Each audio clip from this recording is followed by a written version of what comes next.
back to keep us company with his mustache, Riley Green. It's coming back. It's coming back. People can relax. Oh my God. Did you have any idea of the commotion that would cause? I thought people might mention it, Not that it would be like every headline. No, it was like, these people have nothing to talk about. But it was nice. That day I walked in the bar and nobody knew who I was. I looked like I was about 14, when I shaved it off. That's wild. But I knew it. I mean, it's been a week. It'll be back by next week. I was thinking about it. I was like, I don't think anybody's been this upset about something since Morgan shaved off his mullet. Yeah, man. It's a crazy time. Why did you want to do it? You just like felt like... So I shave every year just to get a little sun on my face. When it starts to get hot, it just feels nice for a little change. And I didn't realize that I'm like the mustache guy now. So like people expect a certain level of mustache from me. Right. And when I shaved, it hurt some people's feelings. Seriously. I was talking to a bunch of the guys at ACMs just about, because I feel like I had never seen so many mustaches as I saw at AC. I was like, oh, wow, they're out there. Everyone's got one. Yeah. Which I think is really fun. Like, yeah, it's a unique time in the world, For sure. Worst Way, headed up the charts right now. Talk about this song, because it's one of the 4 on the album that you wrote by yourself. So just talk about the story behind this.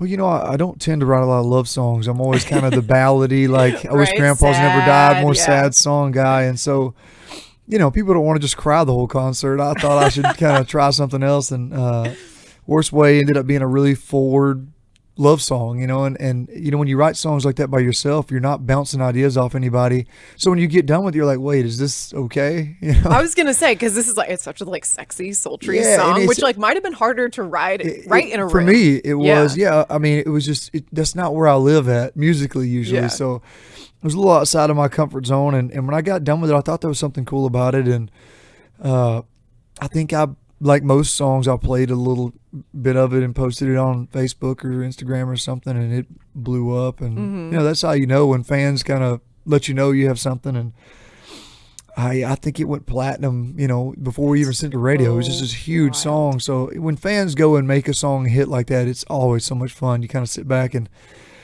just enjoy playing it, and it's become one of the biggest moments in my live show. That is so, and it's cool that it's a song that's like a slower song to have a moment like that. Yeah, I think when I write, a lot of times I'm thinking about my live show. I think about what, when I first started playing shows, I was playing covers, and when I started writing, it was to replace those songs with originals. So I thought, man, I loved Eric Church Wrecking Ball, and I remember I used to cover that. And that type of song, I thought, where could I write something that kind of replaces that in my set? And that was one of those things I thought I like to have that kind of like steamy moment in the show, and it's certainly done that. And then the music video, obviously a lot of buzz around that. How much input did you have in this, or like how much of it was like pitched to you? It's just AI. It's just what they can do with computers now is crazy. I did. So I think I got sent a treatment, and it was really like right at it. It was very like, and I said, there's got to be something about this that's a little funny, like a little comedic relief. And the movie Bull Durham was one of my favorite Kevin Costner movies years ago. I had a huge crush on Susan Sarandon. And there's a scene where they're sitting in the kitchen. I think he's smoking a joint. He's got on her bathrobe, and they're eating cereal. And I was like, that's the vibe I wanted, So, the throwing the wine and throwing the rose, it was kind of cheesy looking at camera thing. It was like a Old Spice commercial, Yeah. And it ended up being a lot of fun. It's not really comfortable to shoot a music video like that. I was gonna say. But it ended up being a lot of fun. I mean, on top of like all of the like intimacy stuff that they have to coordinate, then you're also like throwing stuff, like breaking stuff. I was thinking about like what the bloopers of this were like. Like how many times did you have to break stuff and they would have to reset it? I know we broke a picture of a dog. It was like a Carl kind of dog, and we only had 2 of those. The so glass was like a certain kind of glass, and then we had to bust through some sheetrock on the wall. So I think we only had like 2 setups of that. Anytime you like pulled the thing off of the table and salad lettuce goes everywhere, they had to pick all that back up and put it in the bowl and do it again. So you wanted to get it right the first time, I know, I'm sure it was hard to like watch all the PAs. I was really proud that my cereal throw into the sink was the first one take. Oh, was it? Yeah. I wondered about that because every time when I watched it, I'm like, oh, it's going to break, but then it bounces back like splashed out. up on, and I just didn't even look. It was awesome. I was really proud of that. That's awesome. And then I figured when I saw that, I was like, I bet that they pitched him like, let's do this really serious. And I was like, there's no way. I couldn't do it. How could you do it? I'll be honest with you. I read the first treatment they sent me, and it made me like turn red. Like I wanted to crawl under the table just reading it. So like, we got to figure something else out. And then I saw, wasn't there a video that like they showed the old woman in the video how the video turned out. How great was she? That might be my favorite part, is all the reactions in the restaurant, and she was so great. Oh my God, that really was. That was hilarious. This will be, as the song is going up the charts, this will be number 1, number 5, right? For you? That sounds great. I don't know. Got to check the tapes. Yeah. But I was thinking about, first number 1 for you was There Was This Girl, right? There Was This Girl. I had one with Thomas Rhett on Half of Me, Different Round Here. I always like to ask people, because I feel like as you're starting out your career, you're kind of like a starving artist for a long time. Like, people, you're very famous, but like people don't realize you're not making a lot of money just playing shows and touring. So when you get your first number 1 paycheck, usually everybody's got something that they went out and bought that like was kind of memorable. Did you do that? I bought my mom a car. You did? Yeah, I've always had vehicles. I buy cars all the time. It's kind of my little hobby. So what was cool about it was I've never been as excited buying a car as it was buying her one, or like buying my dad a truck or something. Like I enjoy that, and they've never lived above their means, So like my dad's never had a nice truck, and it's just, I mean, as soon as I bought him one, he backed it into something, and but they appreciated it. Yeah, I'm sure. Wait, so like cars have become like kind of a hobby for you? Like, is this working on cars or just having cars to drive? I don't really have any mechanical knowledge. We did carpentry work growing up, so we didn't really know much about it, but I've always enjoyed old cars, and my hobby was buying them. When I was on the road, I'd get on Facebook Marketplace or Craigslist and go buy these old junky cars and fix them up. I'm sure that like your tour manager would love that. Like, oh, how are we gonna get this car back? Oh yeah, I bought a Chrysler LeBaron on my first major tour. I was out with Brad Paisley. $3,000. I bought it from a guy in a nursing home, and just a Chrysler LeBaron has wood sides on it. It's a convertible. It's the ugliest car ever. Drove it to the venue, was like so excited about it, and it broke down. We had to push it out of the way so we could get Brad's buses out, and I had to leave it there in Prior Lake, and like got it shipped home. Oh my God. I still have it, but stuff like that happened all the time. What do you have right now that you really love, and then like what kind of car are you like looking to buy? Well, in the Worst Way video, I've always had those early Broncos, like 66 to 77, and I've got a 73 that was in that video, and I've fixed it up, and it's sharp, it's green. And I bought another LeBaron the other day too. Yeah, it's like kind of charcoal and wood. It's even uglier than the first one. So I love that. You're gonna end up like Jay Leno and just have like this car of all the. I just keep adding on to my barn back home with just vehicle. None of them crank. All the batteries are dead, but it's just awesome to go look at them. Oh my God, I love that. You have been out on the Damn Country Music Tour. What have been some of the highlights from this? Well, our first 2 weeks were in Canada. All the shows were sold out. It's always cool to go to another country and people are. It's just like being here. It's got to make you think, like, just like being a kid from Alabama. Like, that's got to be so wild. The craziest thing about it is how similar Canada is to growing up in Alabama. I mean, it's so rural up there, and they're such big country music fans. And I think that's the craziest thing, because I don't think I'd been on a plane before I signed a record deal. That is so 2018. I remember when you came for radio tour in New York. And we were on the 18th floor of Madison Square Garden. You're like, what floor is this? And I was like, 17 or 18. You're like, this is the highest I've ever been in a building. Yeah, and I was like, Jacksonville Library in my hometown was 13 floors. Oh my God. And that was Mount Everest for me. So I wasn't very well traveled. So seeing that country music is as popular as it is everywhere, and how people live, very similar to how we did. I thought Alabama was the only small town there is in Jacksonville. But that's been great. All the shows been great. We had a great show in Detroit this last week, and it's just been really cool to see the venues get bigger and people keep showing up. Now that you've kind of like gotten to see some of the world, like traveling, singing music, where have been some of your favorite places that you've gotten to go that maybe you never thought you would go? I always say my vacation's going home. Yeah. The more I travel, the more that's my favorite place to go visit. And it is a visit when I go there. Yeah. But like the West Coast has been awesome. Obviously the weather's always great out there, and it's just cool to me to go places that I didn't think country music was popular. And I think probably now more so than ever, it's, with all the Yellowstone stuff and the Western lifestyle becoming so popular. We had 2 sold out shows in Brisbane and headlined 2 festivals in Australia. My first time going out there in November. And although I'm not looking forward to the flight, I'm looking forward to going back. Fans were great. And then you just extended some dates into the fall. You're taking Jamie Johnson and Drake White out, which is that's so fun. I love those too. Yeah, and a girl named Hannah McFarlane who's from Mobile. So it's an all Alabama tour, which is cool to me. Drake grew up 10 minutes from me, just over the hill in Hooks Bluff, and Jamie's probably my biggest influence in music next to Randy Owen. And so it's cool to me to be able to take those guys out on the road and I played in color at every show for 12 years, and I always think about how there's kids that are coming to my shows that don't know Jamie Johnson. Like they think it's a Riley Green song. Yeah, and it's awesome to think about. He's gonna get in front of those people, and they're gonna have that same moment I did of like, who is this guy? Yeah.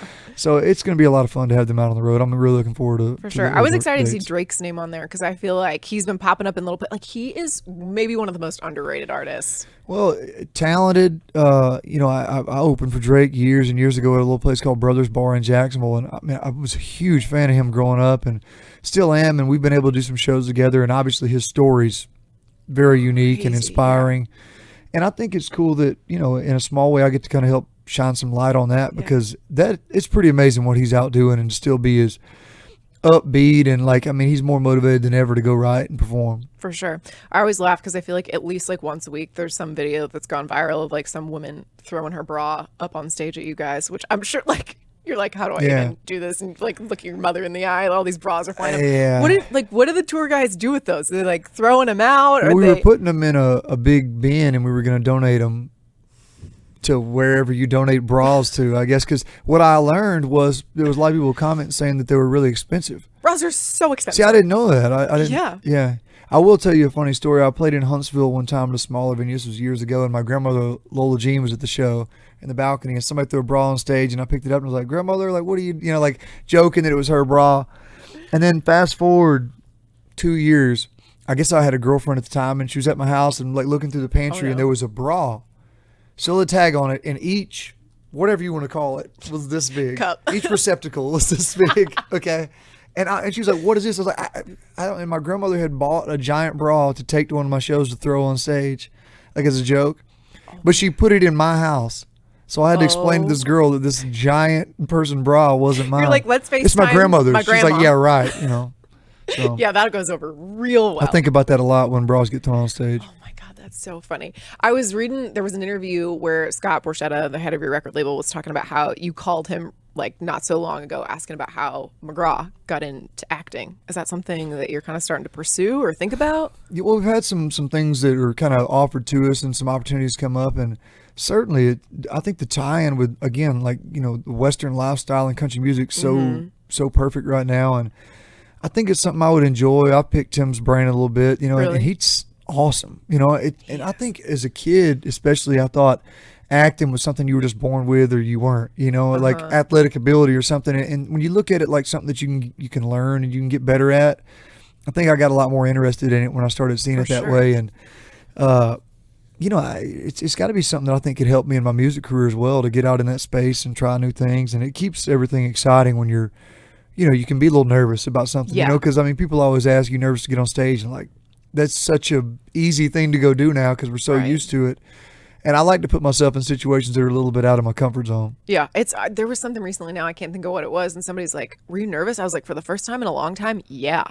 But you kind of forget what that feels like. And it's good to feel it again. Yeah. It reminds you what it was like when you were kind of coming up. And, I'm sure it was the same for you. Like there were times when you go on the air and you're like, I hope this goes well. And, and now it's like you're almost trying to get through it, and it makes you stop and kind of enjoy it and appreciate it a little more. Mm-hmm. And Tim's such a great person to be able to talk to about that, because I feel like there's some people that look like try acting as like a one-off thing, but like Tim is such a good actor. Yeah. And also how he looks at it was really helpful for me too, because I picture actors being like, oh yeah, well, if you didn't do this or go in the theater for this many years or whatever, and Tim's like, hey man, if I can do it, anybody can do it. Exactly. Although that's not true, there's a great bit of motivation in that kind of attitude when you're talking to somebody like that. For sure. And then new music, Don't Mind If I Do, came out last October. I know you've kind of like put an album out a year the last couple of years. Have you started working on new music? Are you thinking about that yet? We have. We got some stuff coming out pretty soon, actually, maybe a little acoustic project, and then we've been in the studio and cut, I think, 6 songs as of now to come out at some point. Yeah. So it's so wild, like the way that music is working now, because I feel like there used to be, you could turn in an album, release it, and have a little bit of a break. But like now it just feels like you guys don't even, like there's no stop. It's well, fans are always like, what's next? And the crazy thing is, from our side, when people are listening, that's the most motivating time there is. People always think you have a big hit song, Worst Way is a big song, Don't Mind If I Do. And I never feel like, oh, I'll just tour on those. I'm always thinking about, well, I got to go write something better than that, or what's the next one going to be? So Do you think this will be the last single from Don't Mind If I Do, or would you like another one from this album? I think we'll probably have to have another one. There's some really big songs on this album. There are, yeah. Don't Mind If I Do is a huge song. I mean, and on its own, which is a really cool thing, and it's so different stylistically from You Like You Love Me. And people, I think fans really long for that, like Tim and Faith, George and Tammy, Johnny Cash and June. I think that's why people have speculated so much about me and Ella, but I also think it's why they like us doing songs together so much, and we're so similar in influences growing up, in Alabama together, and so it would be a shame not to shine a little more light on that song. Right. You talk about the speculation. I kind of talked to Ella about this because I was like, I'm sure when you got into this, you never imagined that this many people were going to, like with your mustache, this many people were going to be this interested in your get on the internet every day and find out who I'm dating. Oh my God. It's awesome. Does that wear on you though? I mean, it's a small price to pay, I guess, to be able to do what we do for a living. This is a really awesome lifestyle that we have. It's not really my thing. I'm not really a tabloid, whatever you want to call it, TMZ type person, and I think that doing this for a living is would probably make anybody a little reclusive, just because you got to guard your privacy and your time a little more. Yeah. But at the same time, I get that fans really want to see, they just want real, and they want to believe that the lyrics are true and that there's really, and I get that. Definitely. Before we wrap up, I want to have you do the story behind a couple songs that we're playing this week. Could you just talk about story behind real quick, like 30 seconds? There Was This Girl. Yeah, There Was This Girl I wrote with my buddy Eric Dillon, my first single, and it was a really easy song to write because I feel like the idea of a guy doing something stupid to try to win over a girl or impress a girl was a pretty relatable topic, and we certainly had no shortage of ideas for that song, and some of them were true and some of them were maybe a little exaggerated, but a really fun song. That's one of those songs that I feel like reminds me or is reminiscent of Dierks Bentley, What Was I Thinking? Like those two are in the same family. Yeah, very much. Yeah, I remember thinking about the movie Footloose, and when they were playing Chicken on the tractors. Yep. That was to win a girl over, and that was kind of my thought of the first line of the song. That's so funny. And then Different Round Here. Yeah, Different Round Here was a song about where I grew up at, and it was cool to write it early in my career because I wasn't very well traveled, and then I got to go out and see the world and realize that a lot of people grew up kind of similar to how I did, and those values that I learned in a small town really kind of stretched not just in the U.S., kind of all over the place, and I love that song's become pretty anthemic and also is a very nostalgic thing for me, spending so much time on the road. For sure. And then the story behind You Look Like You Love Me, and when Ella sent you that, like what you thought. Yeah, I heard You Look Like You Love Me. A promoter buddy of mine that works with Ella played it for me, and I thought, man, that's super catchy. It's really cool. I didn't think it was a hit. I thought talking verses were probably a little too traditional, but I knew it stayed in your head and you wanted to hum it after, and that's always a good sign. So Ella was going on tour with me. I thought it might help if I wrote a guy's perspective second verse, and we played it a couple of times, recorded it, and it became a giant hit. I had no clue, and here we are. It's so wild, and I've said this to Ella too, but I think that song, what that will change going forward, like there's always things I'm like, this song can't exist if this song doesn't exist, and I feel like, you know what I mean? Like, I don't feel like everyone would have done all of this interpolation if Cole hadn't had Heads Carolina, or That's she right, had yeah. made Heads Carolina. Definitely So I opened a feel door like for a lot of that. Exactly. So like all the artists now that have wanted to do a talk and verse song, like I think we're going to see more of it. Yeah, it definitely opens the door creatively as a songwriter, and you go, well, that worked? Okay, hold on. We can rip up the script here, what we got to write. Too fun. Well, listen, I feel like you're having a hell of a 2025 so far, and like lots of good stuff to come. It's so good to see you. Congratulations on Worst Way. It's good to see you. Appreciate it. Good to see you. Hey, it's Katie. Thank you for watching. See more interviews, performances, and more of your favorite artists by subscribing and downloading the free Audacy app.